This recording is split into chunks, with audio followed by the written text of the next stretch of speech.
kerangka pemikiran Ki Hajar Dewantara itu adalah Ing Ngarso Sung Tulodo, Ing Madia Mangunkarso, dan yang lebih kita kenal hari ini adalah Tun Wuri Handayani. Guru adalah motivator. Ketika dia berada di depan, dia memberi contoh. Ini saya loh nak, gitu. Kemudian ketika dia berada di tengah, dia akan memberikan semangat. Dia tidak akan pernah kasus bullying, kasus guru membentak siswa, kasus ini tidak akan terjadi ketika nilai-nilai ini ada pada diri seorang guru. Kemudian ketika dia berada di belakang, dia selalu memberikan dorongan. Inti pemikiran KHD ini adalah perubahan budi pekerti.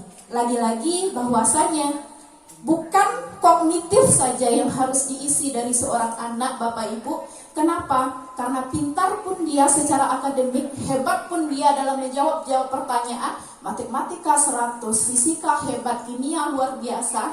Secara budi pekerti, dia tidak menghargai guru, tidak menyenangi teman-temannya, sesuai kodrat alam dan kodrat zaman.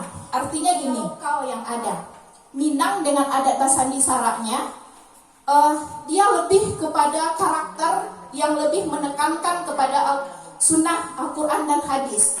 Di sini tentunya seorang guru yang menjadi panutan tadi, bagaimana dia mengimplementasikan Al-Quran dan hadis itu dalam kesehariannya.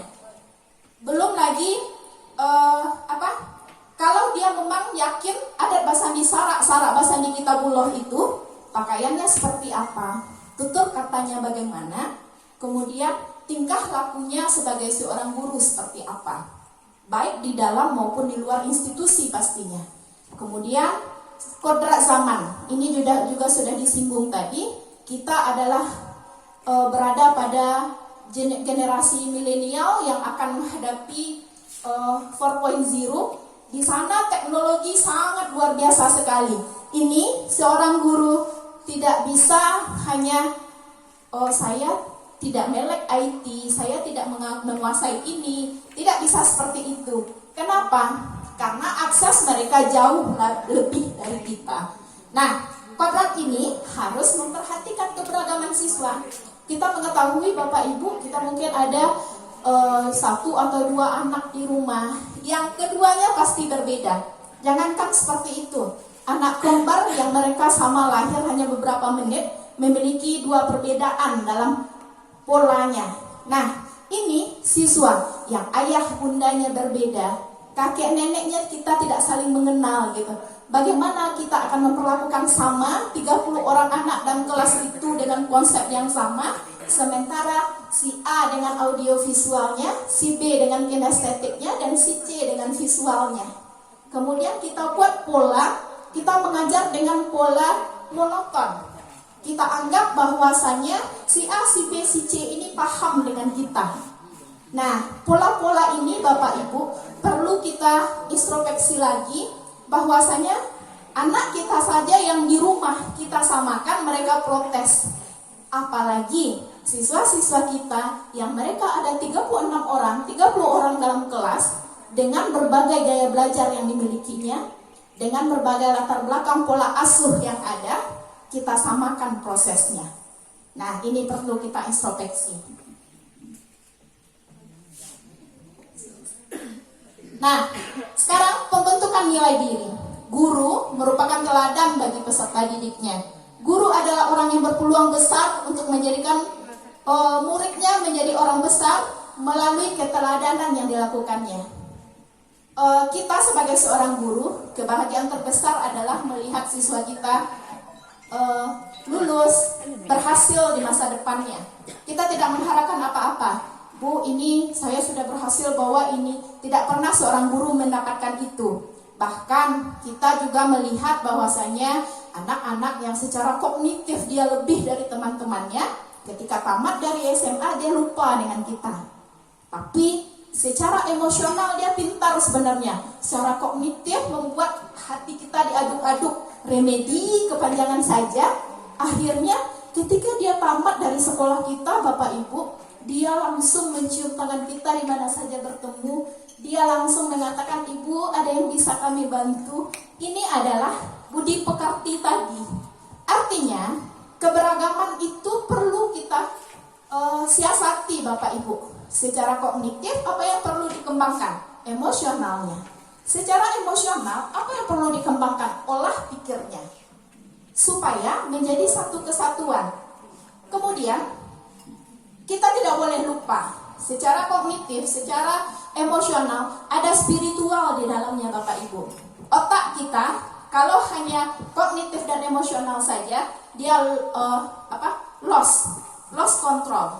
Nah, konsepnya ketika dia memahami aturan ketuhanan, ada ketuhanan, keagamaan di dalamnya, ada yang mengontrol dia. Ketika saya tidak akan menyapa Bu Dewi, dia guru saya menghargai dia. Akan ada seperti itu yang ada dalam pikiran anak ketika spiritual ini kita kembangkan.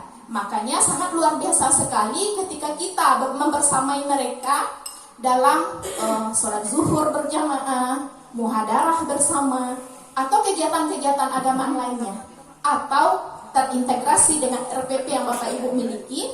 Contohnya ketika dalam proses di kelas kita menyampaikan misi-misi ini. Oke, Bapak Ibu, kita sering mengeluh dengan kenapa anak ini seperti ini. Ini adalah diagram identitas kuning S. Kami menggambarkan seperti ini. Dalam psikologinya, ini bagian bawah ini adalah hal-hal yang tidak terlihat. Coba kita bayangkan Bapak Ibu, 88% hal-hal itu tidak terlihat. Tidak terlihat sama sekali yang dilakukan oleh anak. Yang nampaknya hanya 12%. 12% inilah yang nampak dalam bentuk perilaku sehari-hari. Kita sering melihat bahwasanya anak ini penjawab gitu. Anak ini suka membantah seperti itu. Itu muncul karena pola pikirnya yang disebabkan oleh pola asuh. Kepercayaannya, dia mungkin mempercayai dengan bahasa keras itu, dia dibesarkan seperti itu tidak masalah. Sementara kita di sekolah masalah. Kemudian ada nilai-nilai. Nilai-nilai ini yang harus didapatkan anak dari rumah.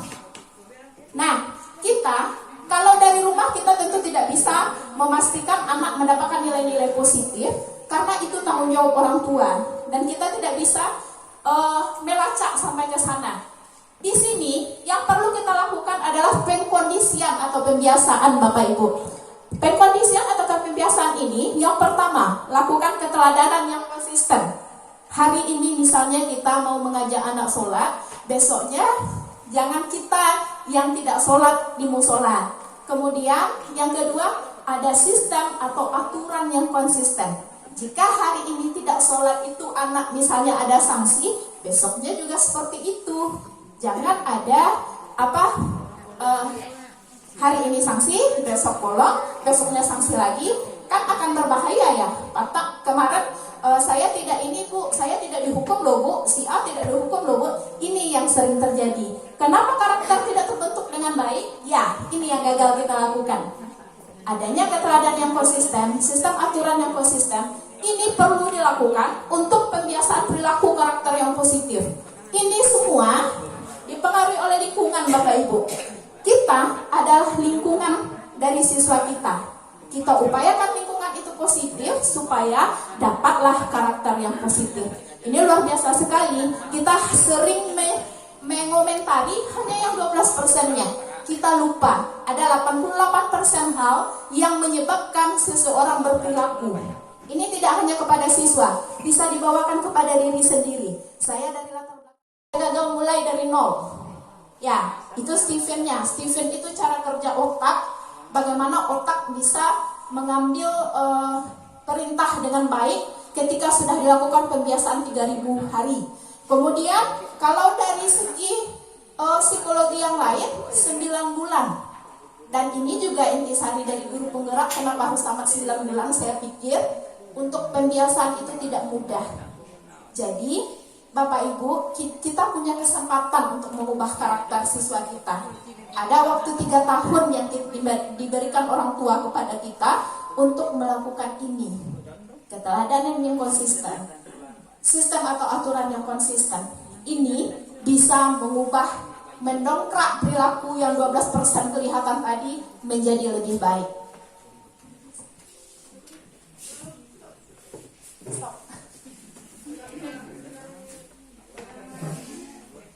Oke. Ayo. Nah, sebelum kita setelah tadi kita berbicara tentang karakter Bapak Ibu, kita sedikit melihat cara kerja otak. Otak ini yang akan mempengaruhi karakter gitu. Ini adalah sel-sel otak. Kalau nanti sel-sel otak kita itu luar biasa ya Bapak Ibu. Kalau kita terpesona dengan komputer Pentium yang terbaru hari ini, semua data dia simpan. Ketika kita butuh tinggal dicari, otak kita lebih hebat dari itu desainnya. Kenapa? Karena ada batang otak yang disiapkan oleh Allah, ada sistem limbik, ada otak berpikir. Nah, ketika Bapak Ibu, anak kita misalnya membantah, berarti batang otaknya aktif loh, bergerak dia untuk kelangsungan hidup saja. Semuanya bagi dia ancaman. Ketika dia ditegur itu ancaman, ketika dia dimarahi itu ancaman, akhirnya langsung keluar. Kalau kita kembali kepada diagram yang tadi, itu adalah karakter yang muncul dari pembiasaan-pembiasaannya gitu. Kemudian sistem limbik. Sistem limbik ini terletak di bagian dalam otak, sehingga dapat mengambil alih kendali seseorang, sifatnya emosional. Kalau kita menggambarkan otak seperti ini, dia bagian dalam sekali Bapak Ibu. Bagian emosi inilah yang perlu kita raba. Kenapa? Karena di sini kendalinya. Bagian pusat paling dalam ini, ketika seorang guru bisa meraba bagian emosional ini, seorang anak akan lebih santun, akan lebih peduli. Cuma ini tidak mudah. Kembali lagi kepada pembiasaan yang tadi. Ya, kemudian ketika sistem limbik aktif Bapak Ibu, mampu dia berpikir dengan neokorteknya, sehingga di sanalah ada pikir yang disampaikan Pak Asricun kemarin, ada metakognitif, ada kritis, ada strategis. Nah, semuanya terkait seperti itu gitu.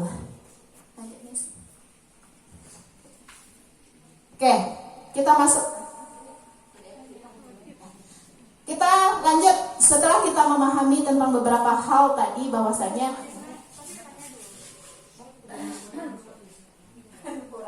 oke, kalau gitu kita diskusi dulu untuk ini, karena ini sudah sampai modul 1.3 nya Bapak Ibu.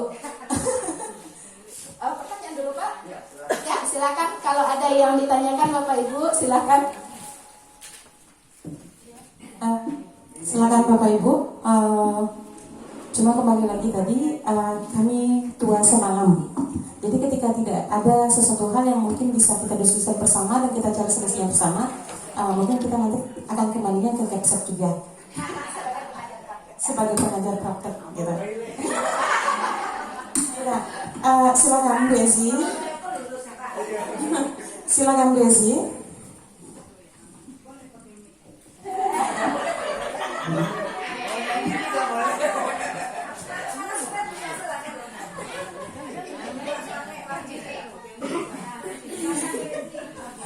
Takutnya nanti gak kedengaran sama Pak John dan kawan-kawan di belakang.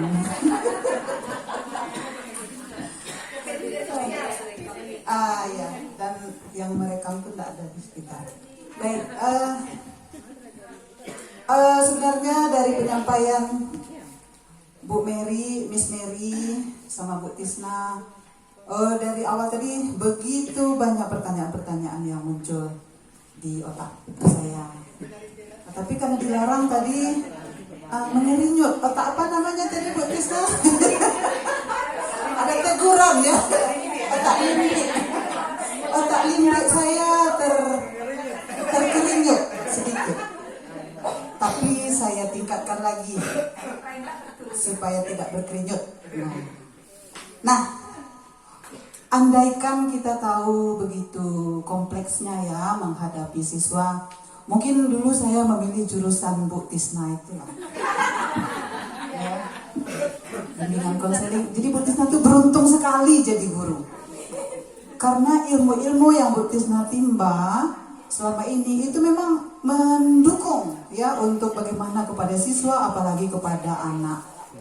Yang mana itu gambar limbik-limbik tadi itu sudah kita lakukan kepada anak kita. Iya.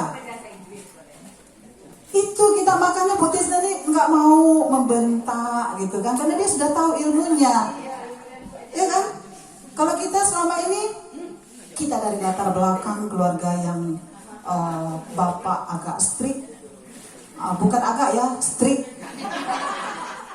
disiplin sekali, sehingga orang mengatakan saya anak seorang angkatan, padahal tidak. Bapak saya biasa-biasa saja, tapi sangat disiplin. Sampai semuanya lah, makanya sampai sekarang saya meniru bapak saya, semua benda-benda harus berada di sekitar saya. Apa yang dibutuhkan ada dalam loji saya ini. Tapi kalau pinjam 1000 kali sehari boleh, tapi kembalikan. Nah, itulah.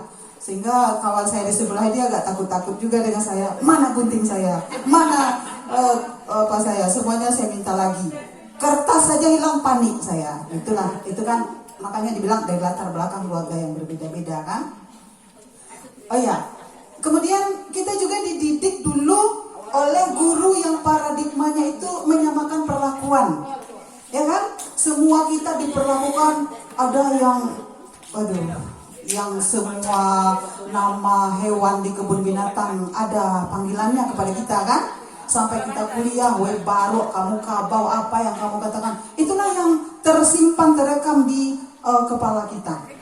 Kita dibesarkan, diberikan dengan aturan-aturan yang seperti itu.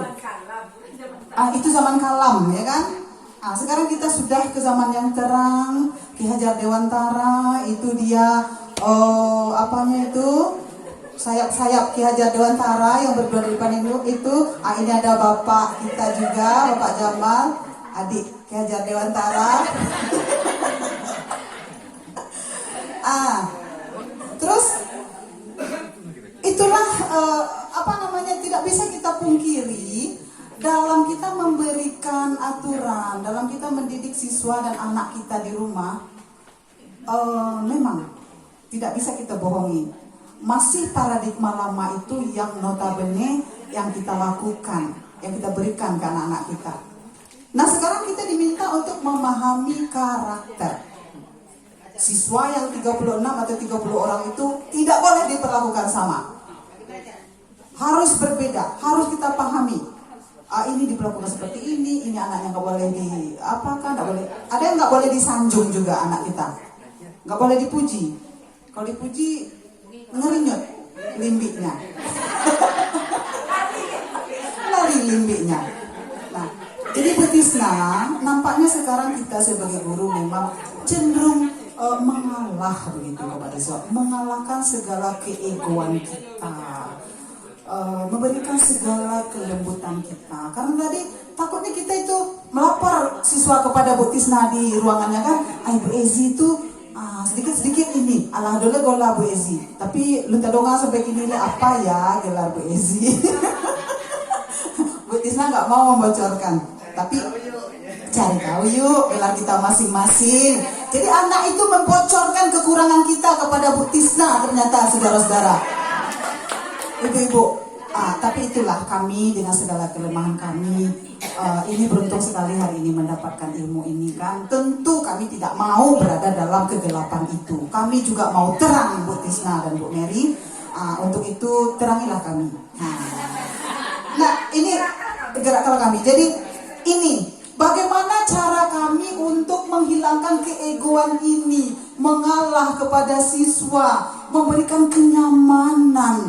Tapi kenyamanan yang kami berikan itu memberikan peluang kepada siswa untuk meremehkan kita, para guru-guru di sekolah ini.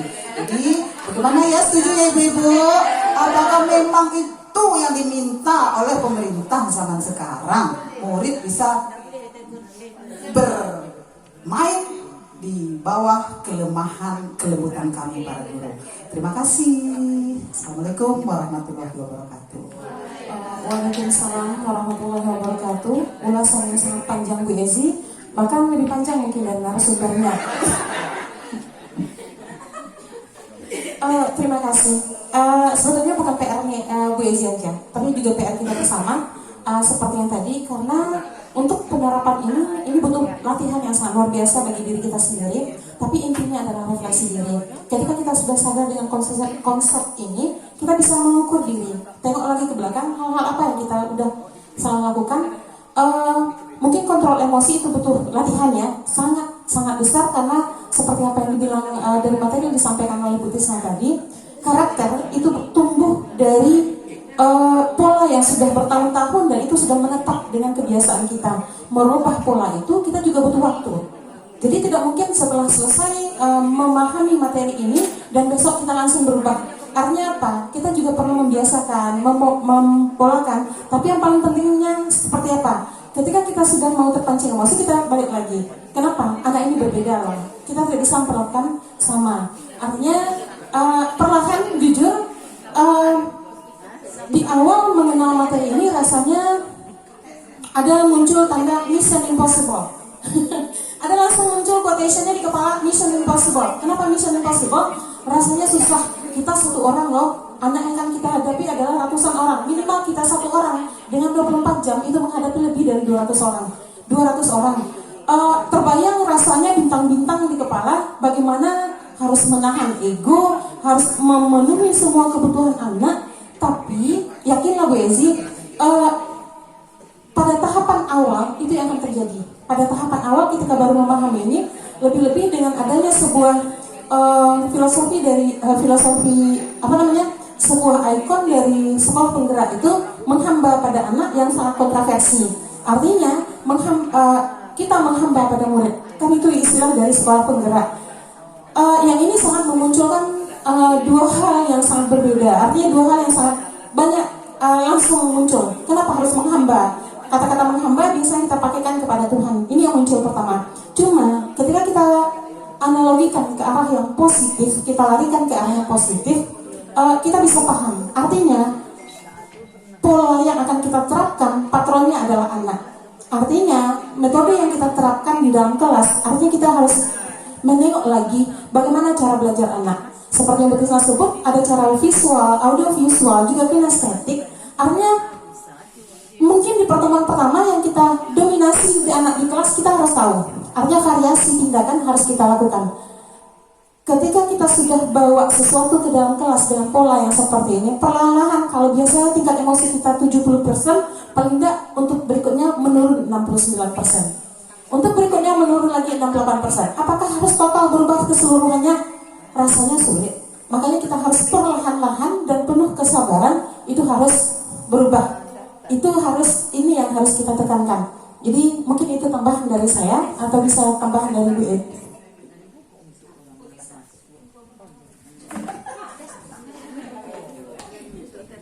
Terima kasih Miss. Sebenarnya gini, tadi saya sudah mengalas bahwasanya pola kebiasaan itu luar biasa sulitnya. Latar belakang Miss tadi hampir sama saya dengan saya. Saya dari keluarga yang overprotective, sampai saya kuliah itu kemana-mana ditemanin oleh kakak laki-laki saya, sehingga tidak diberikan kesempatan untuk bergaul dengan lawan jenis. Itu saking takutnya kakak udah kepada saya gitu. Kemudian ini pola-pola itu tidak bisa kita nafikan, apalagi sebagai seorang guru. Guru kita sudah umur 30-an, 40-an, bahkan 50 tahunan gitu. Dan itu sudah melekat menjadi karakter kita. Saya sebulan lagi 50. Seperti yang disampaikan Miss Ferry tadi, ini tidak mutlak harus setelah sosialisasi guru SMA 1 Kecamatan Payakumbuh semuanya menjadi lunak. Tidak seperti itu ya Bapak Ibu. Saya pribadi boleh ditanya kepada Bu Zora dan Bu Ririn, pernah teriak kepada anak, pernah marah, pernah menunjuk anak dengan marahnya. Kenapa? Karena saya pikir marah juga alat pendidikan. Marah adalah alat pendidikan. Dalam Al-Quran tidak sedikit la yang disampaikan dalam Al-Quran. Berarti jangan. Anak harus tahu batasan mana yang boleh, mana yang tidak. Kadangkala cara penyampaian kita harus lunak, kadangkala cara penyampaian kita harus lebih keras Bapak Ibu. Kenapa? Karena yang tadi, anak dibesarkan oleh lingkungan yang kita tidak tahu sampai bagaimana akar-akarnya. Kalau kita lihat guru kalau misalnya saya berkapasitas misalnya mampu memahami anak secara utuh, semua anak akan bisa saya pahami dan mereka semua mungkin akan bisa memahami saya dan guru-guru di sini. Sayangnya kita tidak bisa memahami anak secara utuh karena keterbatasan kita. Nah, kalau dari ada instruktur dulu ya Miss di suatu sekolah, dia tahu dari anaknya dari A sampai Z, Bapak Ibu, apa kerja ayahnya, di mana ayahnya kerja, bagaimana ibunya, seperti apa kondisi rumahnya, bagaimana ekonominya, bagaimana semuanya diketahui oleh guru tersebut. Nah, ketika kalau bangsa Pak Zahwan dulu saya ingat, ketika kita mengetahui semua aib anak itu patuh kepada kita gitu. Kenapa? Karena dia merasa emosional saya dekat loh dengan ibu ini, dia tahu loh dengan saya gitu. Ini perlu kita lakukan pembiasaan. Balik lagi kepada diri kita tentunya bukan orang yang sempurna. Kenapa? Karena kita ada dibesarkan tadi dari lingkungan yang luar biasa latar belakangnya seperti itu. Ayah saya, ibu saya keduanya bukan pegawai negeri, keduanya adalah petani Bapak Ibu yang pergi pagi pulang sore. Kemudian saya harus menggapai ilmu ini sendiri bersama kakak-kakak saya. Tidak didampingi belajar seperti saya mendampingi anak saya hari ini. Jadi cara seperti itu tentu tidak bisa saya pertahankan hari ini. Kita alhamdulillah hari ini sangat mudah mencari situs-situs parenting, belajar mandiri, dan ini perlu kita lakukan Bapak Ibu. Kenapa? Karena memang dua anak kita di rumah, yang satu introvert, yang satu ekstrovert, pusing. Apalagi 30 yang kita hadapi. Dilarang di sini bercerita, di sana dia bergunjing. Dilarang di sini, di sana dia tertawa. Nah, ini terkadang kita gini. Saya sering bilang sama anak, perhatikan ibu butuh perhatian seperti itu. Dan ternyata satu pola saja membuat mereka bosan. Di sini penggabungan pola-pola pembelajaran, strategi-strategi pembelajaran itu perlu dilakukan. Nanti melalui Pak Jamal kita minta pelatihan-pelatihan strategi yang lebih banyak lagi supaya ini lebih membantu kita untuk lebih memahami tentang siswa itu Bapak Ibu. Jadi untuk kedepannya supaya tidak terjadi yang tadi kita dianggap sekolah kita sudah sekolah penggerak, guru tidak akan marah, kan seperti itu.